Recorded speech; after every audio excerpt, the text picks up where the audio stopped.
महाकारुणिक तथागत सम्यक संबुद्ध भगवंतांनी केलेला उपदेश आणि त्यांचा श्रावक संघ या तीनही रत्नांना बुद्ध धम्म संघ या तीनही रत्नांना सर्वप्रथम मी त्रिवार पंचांग प्रणाम करतो। विश्वरत्न बोधिसत्व डॉक्टर बाबासाहेब आंबेडकर, माता रमाई यांना त्रिवार पंचांग प्रणाम। राष्ट्रपिता महात्मा फुले, सावित्रीबाई फुले यांनाही त्रिवार पंचांग प्रणाम। संत कबीर, तुकडोजी महाराज, गाडगे महाराज आणि आईवडिलांना वंदन।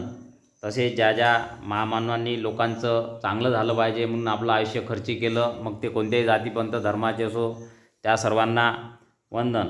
आणि या जळकापटा येथील विहारामध्ये उपस्थित असलेले माझे सर्व भारतीय बौद्ध महासभेचे पदाधिकारी तसेच या ठिकाणी उपस्थित असलेले सर्व बौद्ध उपासक आणि उपासिका यांना सर्वांना मैत्रीपूर्ण जय भीम। आता वर्षवास चालू होणार आहे। प्रत्येक विहारामध्ये वर्षवासानिमित्ताने ज्या ज्या गावामध्ये जो जो वेळ भेटते त्या त्या वेळेमध्ये आमच्या बौद्ध उपासिका उपासक त्या ठिकाणी जाऊन बुद्ध आणि त्यांचा धम्म असो किंवा एखादा ग्रंथ असो त्या ग्रंथाचं पठण केले जाते आणि वर्षवास 3 महिने राबविला जातो। तर वर्षवासाची सुरुवात कशी झाली आणि तो आपण कशा पद्धतीने केला पाहिजे आणि या आषाढ पौर्णिमेला काय महत्त्व आहे आणि तेव्हापासून आपण वर्षवास का पकडतो या सर्वांची माहिती आपण या संवादच्या माध्यमातून करणार आहोत। सर्वप्रथममध्ये जी येणारी 10 जुलैची जी पौर्णिमा आहे त्या पौर्णिमेला कोणकोणत्या घटना झाल्या ह्या आपल्याला माहीत पाहिजे। तर सर्वांनाच माहीत आहे बुद्ध आणि त्यांचा धम्म हा बाबासाहेबांचा लिखित ग्रंथ, तो आपण नेहमीच वाचतो विहारामध्ये। तर त्या ग्रंथामध्ये नमूद आहे की आषाढ पौर्णिमेला जी महामाया असते ती महामाया काय करते, साज शृंगार करून त्यावेळेस जे एक उत्सव असते तो उत्सव साजरा करते आणि तो उत्सव साजरा करून दान दक्षिणा देते आणि दान दक्षिणा दिल्यानंतर त्या दिवशी ती संध्याकाळी निद्रा म्हणजे झोपण्यासाठी जाते। त्या रात्रीला राजा शुद्धोधन आणि महामाया यांचा काय होतो, एकांतवास होतो आणि रात्री तिला काय पडते, स्वप्न पडते। या कोणत्या पौर्णिमेला, या आषाढ पौर्णिमेला तिला काय पडते, स्वप्न पडते। आणि स्वप्नामध्ये काय होते, तिला काय दिसते की चतुर्महाराजिक, जे त्याला चतुर्द्वीपपालक म्हटलं जाते, 4 महाराजिक म्हटलं जाते। 4 महाराजिक जे देवता असते ते काय करतात, येतात त्यांच्याजवळ आणि तिला पलंगासहित 4 कोणत्यावर 4 पलंगाचे ते खांब असतात ते पकडून तिला काय करतात, पायथ्याशी पर्वताच्या त्या हिमालय तिथे घेऊन जातात। आणि तिथे गेल्यानंतर तिला त्यांच्या ज्या राण्या असतात त्या राण्या तिला सजून वगैरे करून तिला आणतात। आणल्यानंतर एक कोण येतो तिथे, सुमेध नावाचे कोण येतात, बोधिसत्व तिथे येतात आणि काय म्हणते, मला म्हणते हा पृथ्वीवर शेवटचा जन्म घ्यायचा आहे, तेव्हा तू माझी माता होशील काय, माहिती आहे सगळ्यांना। तेव्हा हा प्रश्न करते आणि ते स्मित हास्य करते आणि लगेच तिला काय येते, जाग येते। तिला जाग येते आणि ते मग सकाळी स्वप्न सांगितल्या जाते। स्वप्नाचा अर्थ जेव्हा मग जे काही ब्राह्मणाला बोलावतात तेव्हा त्या स्वप्नाचा अर्थ सांगितल्या जाते का निश्चितच राजा तुझ्या घरी असा अद्वितीय बालक जन्माला येईल। तो आल्यानंतर निश्चितच तो जर संसारात राहील तर चक्रवर्ती सम्राट बनेल किंवा जर संसाराचा त्याग केला तर काय होईल, सम्यक संबुद्ध बनेल। त्यामुळे ही आषाढ पौर्णिमा आपल्यासाठी फार अशी महत्त्वाची आहे। अशी ही घटना या दिवशी घडलेली आहे। दुसरी घटना म्हणजे याच आषाढ पौर्णिमेला काय केलं, सिद्धार्थाने गृहत्याग केला। गृहत्याग केला ज्याला आपण बुद्ध आणि त्याच्या धम्मामध्ये महाभिनिष्क्रमण म्हटल्या जाते, संसाराचा त्याग केला त्यांनी। बघा याच दिवशी, याच आषाढ पौर्णिमेला काय झालं, याच आषाढ पौर्णिमेला त्यांनी काय केलं, मातेच्या कुशीत प्रवेश घेतला, बरोबर आहे गेली, म्हणजे या संसारात आले आणि याच दिवशी त्यांनी काय केला, या संसारातून गृहत्याग केला। म्हणजे किती घटना महत्त्वाची आहे, याच दिवशी संसारात आले आणि याच दिवशी संसारातून काय केला, त्यांनी गृहत्याग केला। नंतर लागेच 6 वर्षांना त्यांना काय भेटले, बुद्धत्व प्राप्त झालं। परंतु या दिवशी त्यांनी संसाराचा त्याग केला. त्याग कशासाठी केला सगळ्यांनाच माहिती आहे. बुद्धाने त्यांच्या धम्मामध्ये काय म्हटला, जेव्हा ते शाक्य आणि कोलिया यांचा जो वादविवाद चालू होता तो कशासाठी चालू होता, रोहिणी नदीच्या पाण्यासाठी तो वाद चालू होता. आणि ते वाद चालू असताना तेथील जे सभासद आहे आणि त्यांनी संघाने एकमताने निर्णय घेतला की आता आपल्याला युद्ध केल्याशिवाय पर्याय नाही. परंतु सिद्धार्थ असे म्हणतात की युद्ध करण्यापूर्वी आपण संगनमत करू, एकमेकाशी वाटाघाटी करू. युद्ध हा शेवटचा पर्याय आहे, तो काही हा सुरुवातीचा पर्याय नाही आहे. परंतु तेथील जे संघाने असं म्हटलं की तू संघाच्या विरोधात जात आहे, त्यामुळे त्याला काय केलं, त्याला शिक्षा दिली. शिक्षा देहत्यागाची शिक्षा, सामाजिक बहिष्कार. मग त्यांनी कोणती शिक्षा निवडली की मी त्याग करतो, काय करतो, या संसाराचा त्याग करतो, कोणालाही कोणती शिक्षा देऊ नका, मी ही शिक्षा घेतो. आणि त्यांनी संसाराचा त्याग केला. कशासाठी की लोकांच्या सुखासाठी, मानवाच्या कल्याणासाठी, जगामध्ये युद्ध होऊ नये याकरता त्यांनी काय केलं, संसाराचा त्याग केला. त्यावेळेस काय म्हणतात, त्यांच्याबद्दल फार मोठं वाक्य आहे की हाच तो कुलोत्पन्न जो राजाच्या घरी जन्मास आला, कुलोत्पन्न श्रेष्ठ असा युवक, ज्याने कधीही दुःख पाहिलं नाही, त्याने लोकांच्या कल्याणासाठी पृथ्वीवर शांतता नांदावी याकरता स्वखुशीने काय केला, गृहत्याग केला, असं त्याच्याबद्दल उद्गार काढला जाते. आणि अशा पद्धतीने त्यांनी याच पौर्णिमेला काय केला, गृहत्याग केला. त्यावेळेस महानाम यांनी त्यांना साजे जसे जो संसारात त्याग करण्यासाठी जे काही कपडे लागतात, भिक्षापात्र लागते, ते त्यांना दिलं. आणि या पद्धतीने त्यांनी महाबिनिष्क्रम केलेला आहे. यापूर्वी तथागत जेव्हा बोधिसत्व असताना जेव्हा पारमिता पूर्ण करत असतात, तेव्हा पारमिता पूर्ण करत असताना निष्कर्म्य पारमिता पूर्ण करावी लागते. निष्कर्म्य पारमिता म्हणजे काय आहे, संसाराचा त्याग करणे. ज्यावेळेस त्यांना वाटलं निष्कर्म्य पारमिता करायची आहे, तेव्हा ते राजा असो किंवा म्हणजे गृहस्थ असो, त्यांनी तो संसाराचा त्याग करून त्यांनी ती पारमिता त्यावेळेस पूर्ण केली. अशी दुसरी घटना या पौर्णिमेला झाल्याचं आपल्याला दिसून येते. त्यानंतर तिसरी घटना कोणती झाली, तिसरी घटना की त्याच दिवशी याच आषाढ पौर्णिमेला काय केलं, धम्मचक्र प्रवर्तित केलं. म्हणजे काय केलं की जेव्हा तथागतांना बोधी प्राप्त झाल्यानंतर हा उपदेश मी कोणाला देऊ, हा उपदेश मी कोणाला सांगू. तर त्यांच्या मनामध्ये काय विचार आला की ज्यांनी मला प्रथम शिकवलं, जसं आलार कामा आहे, उद्दक रामपुत्ता आहे, यांनी त्यांना काय केलं होतं, शिकवलं. त्या ध्यानाच्या पायऱ्या त्यांना शिकवल्या होत्या. बुद्धान त्याच्या धम्मामध्ये आहे ना, तुम्ही वाचता का नाही, बुद्धान त्याच्या धम्मामध्ये आहे की आलार कालाम आणि उद्दक रामपुत्त यांनी त्यांना ध्यानाच्या पायऱ्या शिकवल्या होत्या. तर मी त्यांना का बरं, म्हणजे ही जी माझी बोधी आहे त्यांना समजून येईल म्हणून त्यांना सांगण्याचा त्यांनी प्रयत्न केला. पण त्यांच्या लक्षात आलं की हे दोघंही काय झाले, मरण पावले आहे. तर मग त्यानंतर त्यांना विचार येते की मी हे कोणाला बोधी सांगू.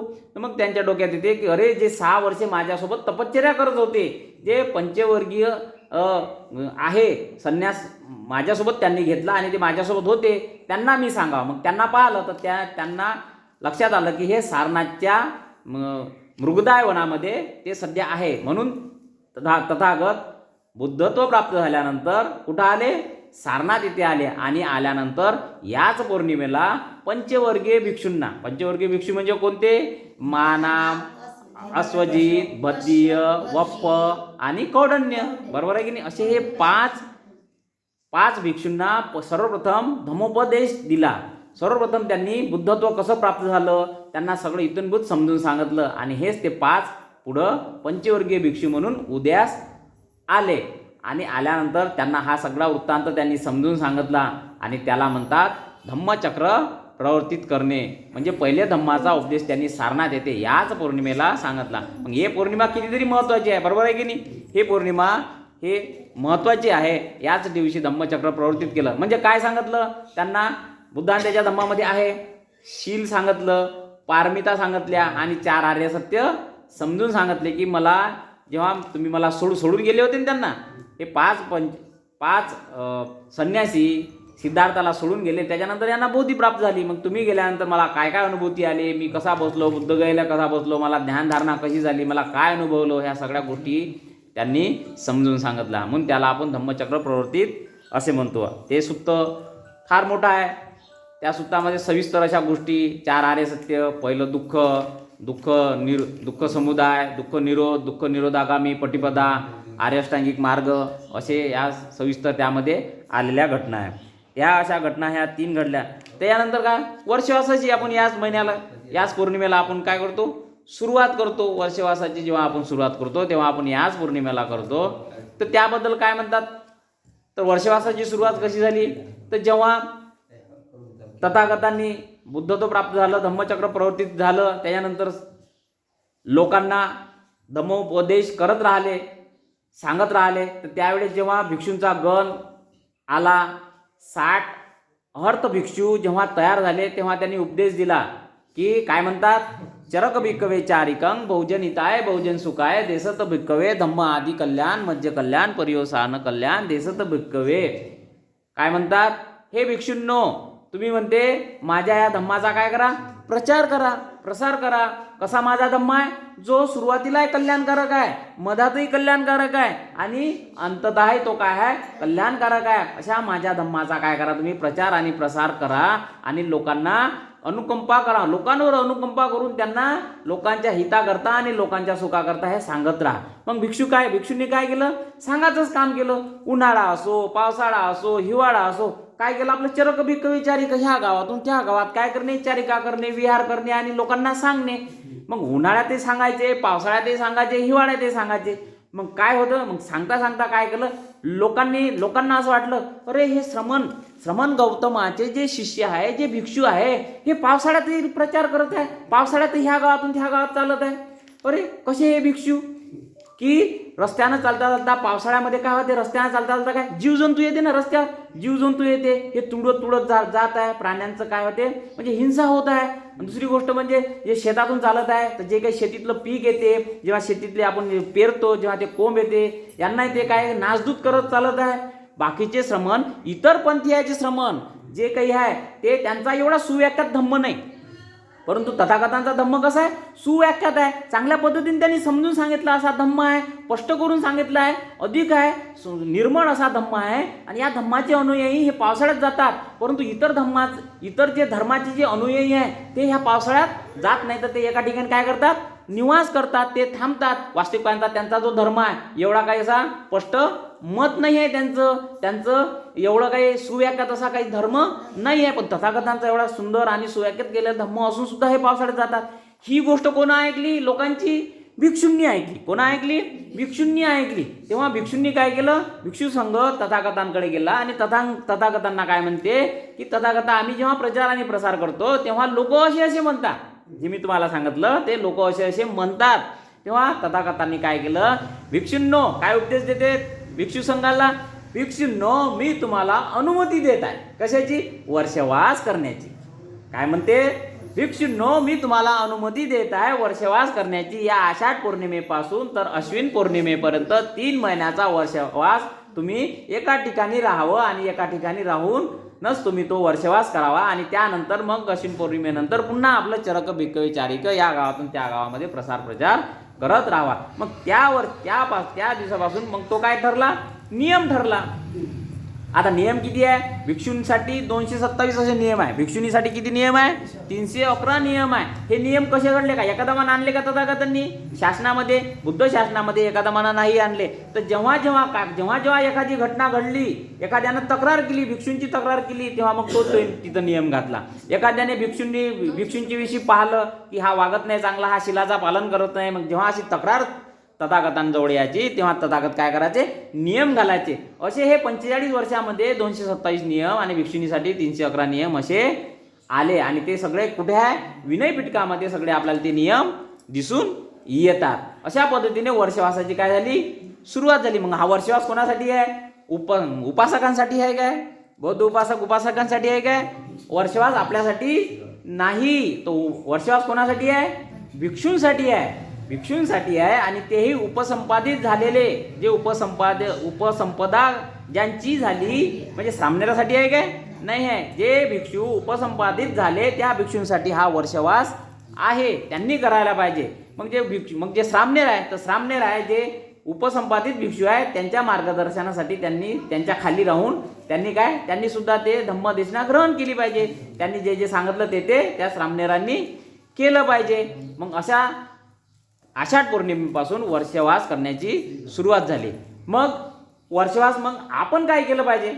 मग आपलं गृहस्थांचं आपलं काय कर्तव्य आहे, आपण काय केलं पाहिजे? तर आपण हे केलं पाहिजे की आपण आता बौद्ध आहे, आपल्या ज्या त्या गावामध्ये आपले काय असतात, विहार असतात.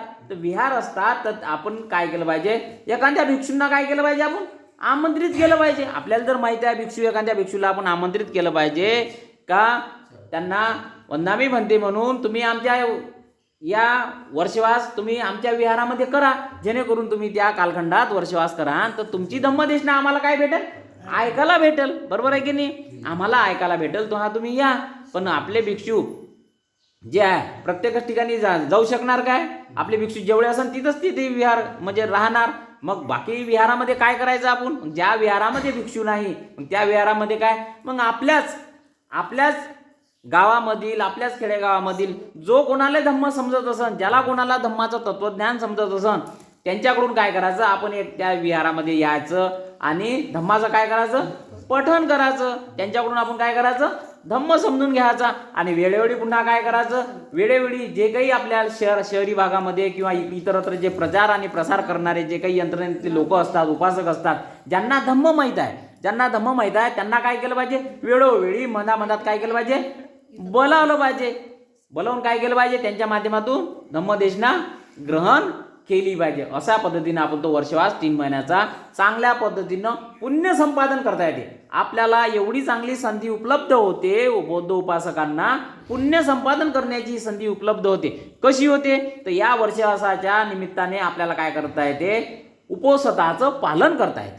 आपल्यासाठी काय महत्वाचं आहे, पुण्यकर्म करण्यासाठी उपोषताचं पालन करता येते. मग एखादी महिला काय करते, एखादी शील संपन्न श्रद्धावान उपासिका असते, ती काय करते, वर्षवासाच्या पौर्णिमेच्या दिवसापासून 3 महिने काय करते, ती 3 महिने उपोषत धारण करते. उपोषत धारण कसा करते, तर ती 8 शिलाचं पालन करते. पंचशिलाचं पालन तर करते.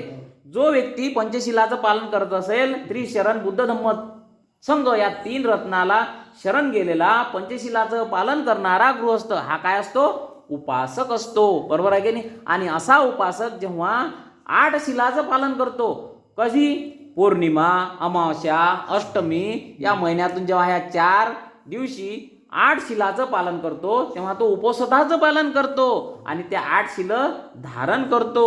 आणि सोबतच या 3 महिन्यामध्ये श्रद्धावान उपासक असो किंवा उपासिका असो, या 3 महिने काय करते, 8 शिलाचं पालन करते. पंचशील तर तुम्हाला माहितच आहे, तुम्ही पंचशील घेता. 8 शिल म्हणजे काय, त्याच्यानंतर विकाल भोजना वेरमणी.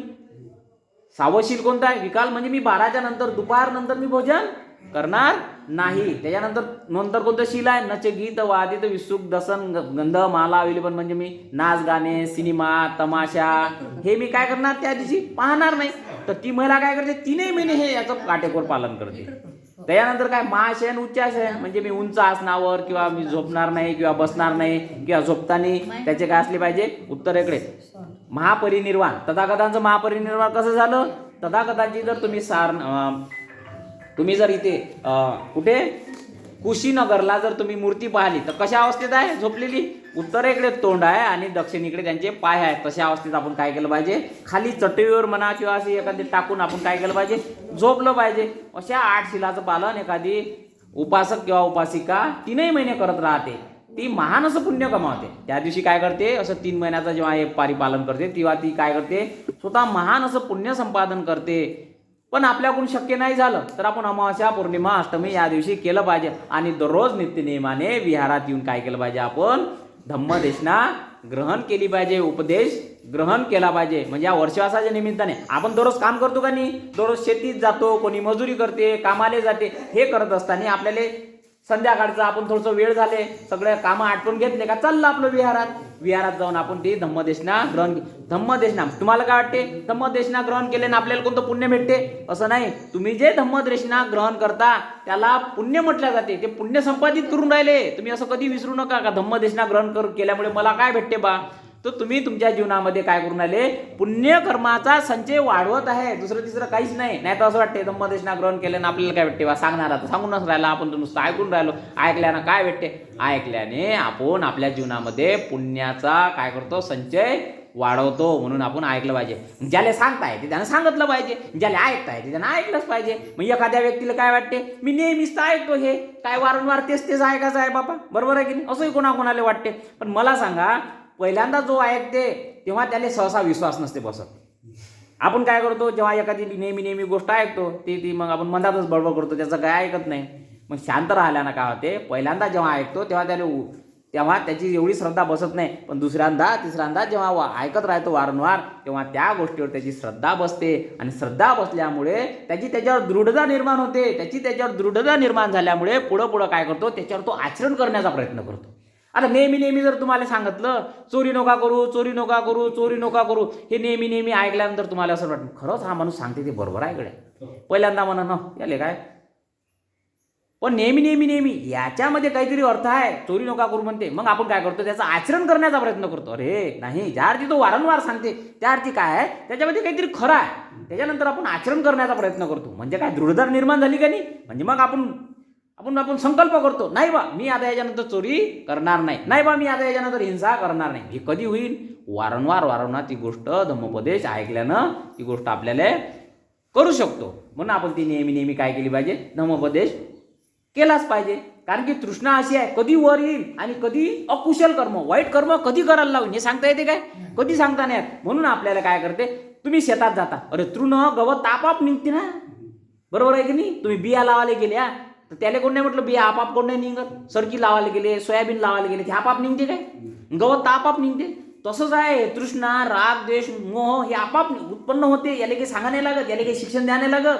पण जे चांगलं आहे का नाही त्याला घडवा लागते, त्याला विहारात या लागते. आणि चांगलं उत्पन्न कधी होते, जेव्हा विहारात यान तेव्हा तुम्ही ऐकान, तेव्हा चांगलं कुशल कर्माच्या उत्पत्ती काय मनातूनच उत्पन्न होते. आणि चांगल्या गोष्टी वाढवल्या जाते आणि वाईट गोष्टी काय केल्या पाहिजे जाते, थांबवल्या जाते. आणि काही दिवसांनी त्याला नष्ट केल्या जाते. नष्ट करेपर्यंत आपल्याला येत राहावं लागते. नाही तर आपण म्हणतो वा आपण येतो वारंवार काय तेच ऐकतो, तसं नाही.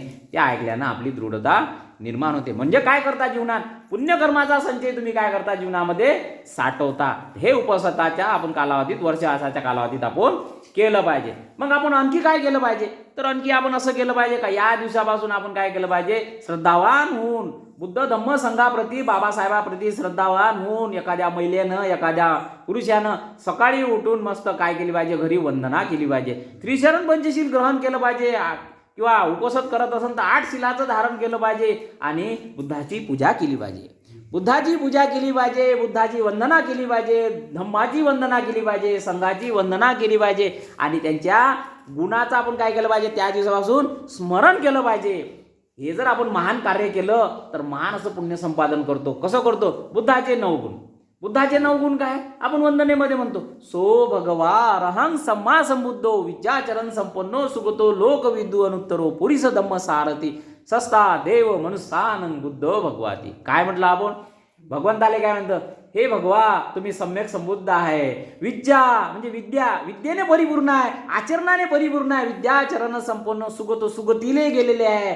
सुगतो लोकविदू सर्व लोकांचे तुम्ही जाणकार आहे, सुगतीले गेले आहे. आणि अनुत्तरो म्हणजे असे लाजवाब आहे, तुमच्या सम कोणी नाही. तुम्ही अशा उंच याच्यावर पोहोचलेले आहे, यांच्या विद्या आणि आचरणाने परिपूर्ण असल्या तुमच्या बरोबरीचे कोणी नाही, तुम्ही श्रेष्ठ असे आहे. अनुत्तरो पुरीस धम्मसामी दमनशील पुरुषाचे भटकल्यांचे तुम्ही काय मार्गदाता आहे. देव आणि मनुष्य यांचे काय शास्ता म्हणजे काय गुरु आहे, तुम्ही यांचे गुरु आहे. म्हणजे यांचे ते तथागतांचे जे गुण आहे हे मराठीत जर आपल्याला समजले तर आपण त्याच्याप्रती असे श्रद्धावान होतो आणि त्यांच्या गुणाचं काय करतो, आपण नेहमी स्मरण करत राहतो. हे जर तुम्हाला समजलं, तुम्ही शेतीत असो, तुम्ही काम करत असो, तुम्ही काय करता, इकडे तिकडे बडबड न केल्यापेक्षा निंदा, एखादी बाई निंदून राहिली, काय करून राहिली, निंदून राहिली, तर ते आलतू फालतू गोष्टी त्या बाजूच्या बाईसोबत न करता काय करण, मनातल्या मनात त्या गुणाचं काय करण, स्मरण करणं. किती चांगली गोष्ट आहे. बालतूक बडबड न केल्यापेक्षा ह्या गुण जर मराठीत आपल्याला समजले तर आपण काय करू, तथागतांच्या 9 गुणाचे काय करू, जिथं बसलो तिथं बसता उठता चालता बोलता काम करता करता त्या गुणाचं स्मरण करू का नाही करू, हे स्मरण असतं करावं लागते. त्यांच्या अद्वितीय गुणाचं आपल्याकडून काय केलं पाहिजे, स्मरण केलं पाहिजे. नथी मे शरणंग अय्यंग बुद्धो मे शरणंग वरंग एतेन सज्ज वज्जैनं होतु मे जय मंगलम. मी कोणाला शरण नाही गेलो, बुद्ध हे माझे शरणस्थान आहे. कोण माझे शरणस्थान आहे, बुद्ध हे माझे शरणस्थान आहे. या सत्य वचनानं कोणाचं जय मंगल हो तुम्ही जय मंगल मायजो, दुसऱ्याचं जाऊ द्या नंतर, हो तुम्ही जय मंगल मायजो. मग म्हणायचं हो तू ते, अरे माय तर होऊनच राहिलो तुमचं हो. पहिले काय हो, अरे आपलंच कल्याण झालं पाहिजे ना, माय कल्याण हो तू मे जय, मे म्हटलं का माझं, हो तू ते म्हटलं का तुमचं. बरोबर आहे की नाही, हो तुम्ही ह्या सत्य, हे सत्यवचन आहे. मी कोणाला शरण नाही गेलो, बुद्ध धम्म संघ बाबासाहेब हेच माझे शरणस्थान आहे. नाही तर पाहिलं एखाद्याच्या घरी गेलं तर वर तर दिसकडे फोटो, नंतर पाहिलं तर तेवढा दुसरंच दिसते. पाय तर इकडे शरण जाते तिकडे शरण जाते. अरे तू इकडलाही अर्धा नाही तिकडलाही अर्धा नाही. बरोबर आहे की कुठचाच नाही ना तू, मग तुले पुण्य कसं भेटन, पुण्य नाही भेटत अंधश्रद्धा मनवल्यानं. श्रद्धा हे दृढ पाहिजे, माणसाची श्रद्धा असली पाहिजे आणि अविचलित असली पाहिजे. ती अविचलित श्रद्धा असल्याने आपलं तवा कुठे जय मंगल होते का नाही होत.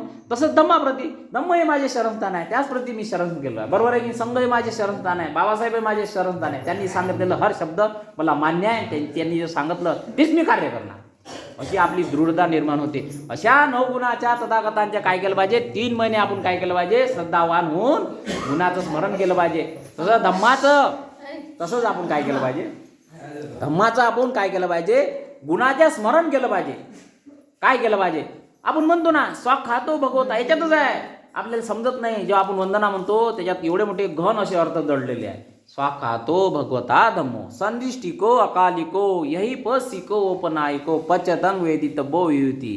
काय म्हणतो आपण, स्वाखातो भगवता धम्मो, भगवंतांनी सुव्याख्या तसा स्पष्टपणे समजून सांगितलेला धम्म आहे. कसा स्पष्ट आहे, त्रिपिटकात पहा, जेव्हा तुम्ही त्यांचे सुत्त वाचा तेव्हा स्पष्टपणे त्या गोष्टीची परिपूर्तता करून टाकलेली आहे. सुव्याख्या तसा धम्म आहे. अरे धम्म किती चांगला आहे, सरळ आणि चांगल्या पद्धतीने तथागतांनी सांगितलेला स्वाखातो भगवता धम्मो संदिष्टिको, म्हणजे इथेच दर्शन देणारा. संदिष्टिको म्हणजे काय, इथेच दर्शन देणारा. एखाद्याने जर वाटलं का इथेच मला दर्शन भेटलं पाहिजे, इथेच त्याला दर्शन भेटते, नंतरचा विषय नाही आहे. इथे संदिष्टिको अकालिको, वेळेचं बंधन नाही की मी ह्या वेळेस आचरण केलं पाहिजे बा, त्यावेळेस आचरण, आता काय मी जवान आहे मग म्हातारा झाल्यावर आचरण करीन. बरोबर आहे की नाही. अकालिको, काही काळाचं बंधन नाही. तुम्ही एखाद्या लहान मुलाला जर म्हटलं आचरण करता आचरण करू शकते, वेळेचं बंधन नाही. अकालिको असा धम्म आहे. अकालिको येई पसिको, या आणि पहा म्हणणार आहे. धम्म कसा आहे, असा तसा नाही आहे नंतर बा तुम्ही नंतर मेल्यावर तुम्हाला स्वर्ग दाखवीन किंवा नरक दाखवीन, तसं नाही आहे. येही पसिको, काय म्हणते भगवंताचा धम्म, येऊन तपाय करून तपाय. हे उदाहरण कोणाला लागू पडते, अंगुलीमालाला लागू पडते ना. हे उदाहरण काहीच नाही पाहा लागत. बरोबर आहे की नाही. अंगुलीमाल एवढा मोठा दरोडेखोर, त्याला काय म्हटलं, अरे तू ते सोडून दे, मी सांगतो तसं कर, येऊन पाय, इथंच करून पाय. एवढा मोठा दरोडेखोर अंगुलीमाल, ज्यानं एवढे मोठे खून केले, आपण केले काय, नाही केले. मग त्याच्या मानानं आपण किती शिलवान आहे, किती चांगले चांगले लोक आहे आपण. बरोबर आहे की नाही. ऐकणारे चांगले लोक आहे, सांगणारे चांगले लोक आहे. मग मला सांगा, तो येऊन तथागतांनी सांगितलेल्या धम्माचं अनुकरण करते, त्याच जन्मी त्याला काय अर्थपाद प्राप्त होते, अरंत होते का नाही होत. म्हणून तथागतांचा धम्म कसा आहे, यही बस शिको, या आणि पा, येऊन पान, मी सांगतो करून पान, याच जन्मीन याच जी निर्वाणाचा साक्षात्कार करा, असा धम्म आहे. या गुणाचं आपण काय केलं पाहिजे, स्मरण केलं पाहिजे. यही पे शिको ओपनायको. बरोबर आहे की नाही. म्हणजे उत्तरोत्तर, उपनायको म्हणजे उत्तरोत्तर, जसं जसं आपण धम्मामध्ये येतो का नाही, तसं तसं आपली काय होते, उत्तरोत्तर आपण निर्वाणाकडे चालला जातो.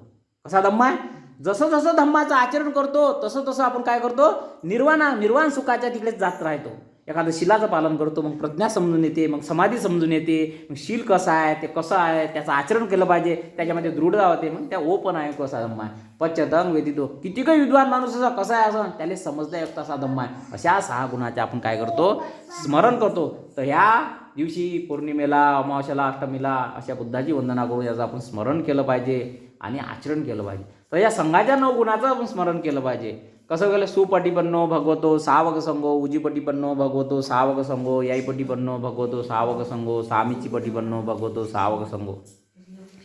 यदिदं चत्तारी पुरीसी युगानी अट्टपुरीचं पुगला येस भगवतो सावक संगो. कसा आहे, आउन्नेयो पाउन्नेयो दखन्नेयो अंजली करण्यायो अनुत्तरं पुय्यं खेतं लोकसाती. कसा आहे भगवंताचा श्रावक संघ, कसा आहे महान असा संघ, कसा आहे सरळ मार्गाने जाणारा आहे, चांगल्या मार्गाने जाणारा आहे, उचित मार्गाने जाणारा आहे, न्यायाच्या मार्गाने जाणारा आहे. त्या संघामध्ये असे काही रत्न आहे, कसे आहे जे श्रोतापन्नाला गेले आहे, सकृदागामी अवस्थेला प्राप्त झाले आहे, अनागामी अवस्थेला प्राप्त झाले आहे, अहर्त असे संघामध्ये आहे, असे रत्न संघामध्ये आहे जे कसे आहे घरी आणण्यायोग्य आहे, पाहुणचार करण्यायोग्य आहे, त्यांना दान देण्यायोग्य आहे. बरोबर आहे की नाही. अंजलीवर आजीवन त्यांना काय वंदामी बनते, आजीवन त्यांना काय करण्यास शरण जाण्यायोग्य असा काय आहे मान असा संघ आहे. संघ कसा आहे पुय्यम खेतम पुण्य आपल्याला आपल्या जीवनामध्ये संघ काय करते पुण्य कमवून देते. पुण्याची खेती म्हणजे आपल्या संघाला जेव्हा आपण बोलावतो, जेव्हा असं करतो त्यांच्याविषयी जेव्हा हे करतो तेव्हा आपण काय करतो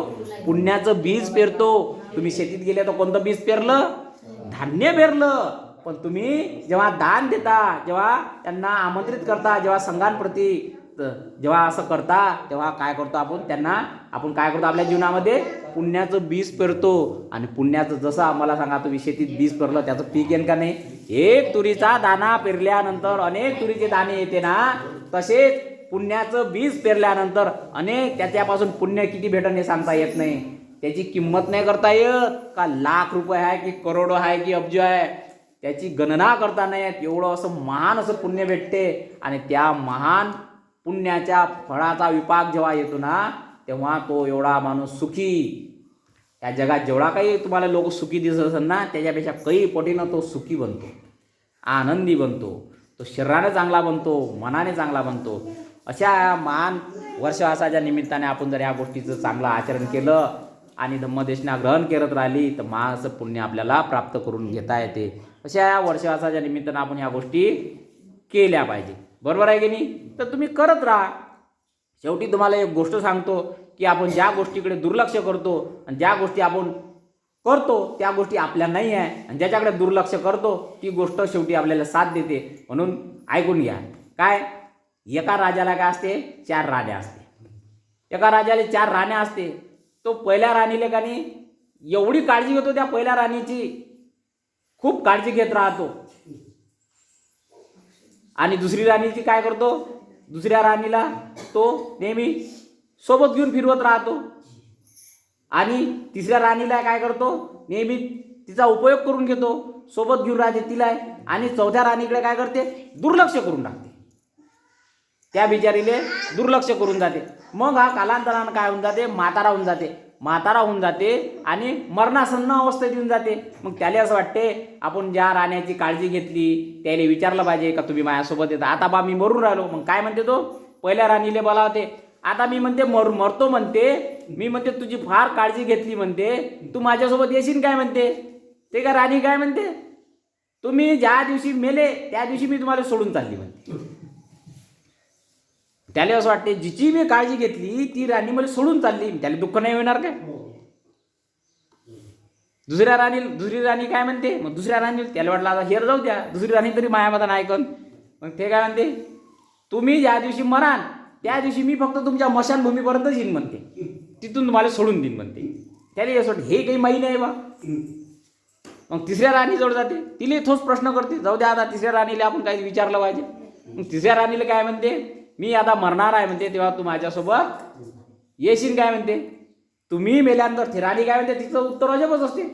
तुम्ही मेल्यानंतर मी तर म्हणते तुमची नाहीच म्हणते, मी दुसऱ्याची होईन म्हणते. तिसरी राणी काय म्हणते मी तुमची तर होणारच नाही म्हणते, मी दुसऱ्याची होऊन जाईन म्हणते तिसरी राणी. मग आता खजील होऊन जाते, ह्या राजा बिचारा खजील होऊन जाते. राजा खजील झाल्यानंतर म्हणते आता चौथ्या राणीले काय विचारायचं आहे म्हणते, तिची तुम्ही सेवाच नाही केली, तिची काळजीच नाही घेतली, तर ते काय उत्तर देणार आहे म्हणते मला. मग तरी जाऊ द्या विचारून पाहा म्हणते. ते काय म्हणते बिचारी राणी, राजा म्हणते तुम्ही जिथं जा तिथं मी येईन म्हणते. त्याला मोठा आनंद होते. हिची तर मी कधी काळजीच नाही घेतली, तिची ना काळजी घेतली ना तिच्याकडून ढुंकून पाहिलं, तरी ते बिचारी काय म्हणते तुम्ही जिथं जा तिथं येईल म्हणते. तुम्ही मरताना स्वर्गात गेले तर स्वर्गात येईल, नरकात गेले तर नरकात येईल, पुन्हा जन्म घेता कुठं जा तिथं येईल म्हणते. अशा 4 राण्या, हे 4 उपयोग आहे मी तुम्हाला सांगतो. पहिली राणी म्हणजे कोण तर आपलं असते शरीर, ज्याची आपण खूप काळजी घेतो. जसा आहे मेला तसं त्याचं शरीर राहते काय. म्हणजे राणी म्हणते तू मेला का, मी तू आली नाही, शरीर आपलं आहे काय. पहिलं शरीर आहे. किती काळजी घेतो हो बापा बापा, काय काय काळजी नाही घेत आपण त्याच्यावाली. साज शृंगार काय करतो, लोकायला चांगलं दिसलं पाहिजे, मटकतो काय काय काय नाही. प्रत्येकाला असं वाटते त्यानं मलाच चांगलं म्हटलं पाहिजे. किती चांगला आहे रे तू.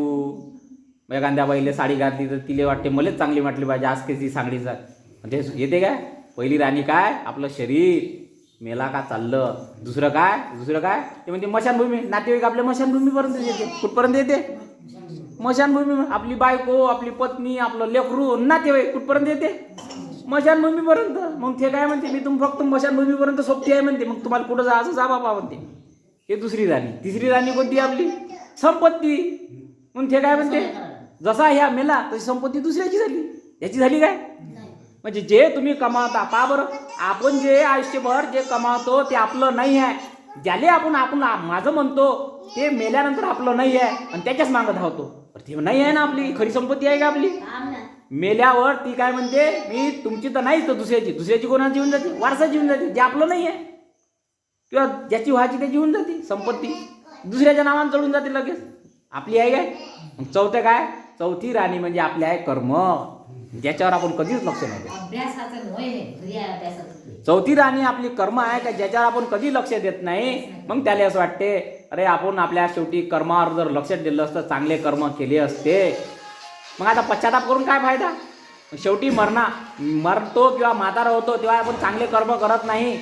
मग आपण चांगले कर्म करत नाही, मग तेव्हा आपल्याला आठवते, मग पश्चाताप करून काय फायदा.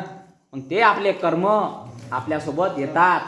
ते कर्म मी तुम्हाला सांगितलं का, कर्म पुण्य कसे कमवायचे. ते कर्म आता जर तुम्ही चांगले कमावले तर ते तुम्हाला फलदायी ठरतात आणि तेच तुमच्या सोबत येतात. कारण की पुण्य चोरल्या जात नाही. पुण्य काय आहे, कधी चोरल्या जात नाही. कोणती संपत्ती चोरल्या जाईल, पण पुण्य अशी गोष्ट आहे ते चोरून नेता येतच नाही, कोणालाच नेता नाही. आपलं पुण्य आपल्यालाच भेटणार आहे, तेच आपल्यासोबत येते. त्याला काय म्हटलं जाते, पाथेय. त्याला काय म्हणते, वाट सरूची शिदोरी. आपल्यासोबत शिदोरी पाहिजे ना. जन्म मरणामध्ये काय पाहिजे आपल्यासोबत, शिदोरी. कोणती कामी पडल, पुण्याची शिदोरी आपल्याला तेच काम पडते. त्याला म्हटलं जाते पाथेय. मग पाथेय कोणतं घेऊन गेले पाहिजे तुम्ही, पुण्यकर्माचं पाथेय. हे 3 रत्न घेऊन गेले पाहिजे. बुद्ध धम्म संघ, या 3 रत्न तुम्ही सोबत नेले पाहिजे आणि त्याचंच तुम्ही आचरण केलं पाहिजे. तुम्ही माझे या वर्षवासाच्या निमित्ताने तुम्ही माझं चांगल्या पद्धतीने प्रबोधन ऐकलं, त्याबद्दल सर्वांचा मी आभार व्यक्त करतो. आणि माझं लांबलेलं प्रवचन मी इथेच थांबतो. सर्वांचा आभारी आहे. सर्वांना जय भीम.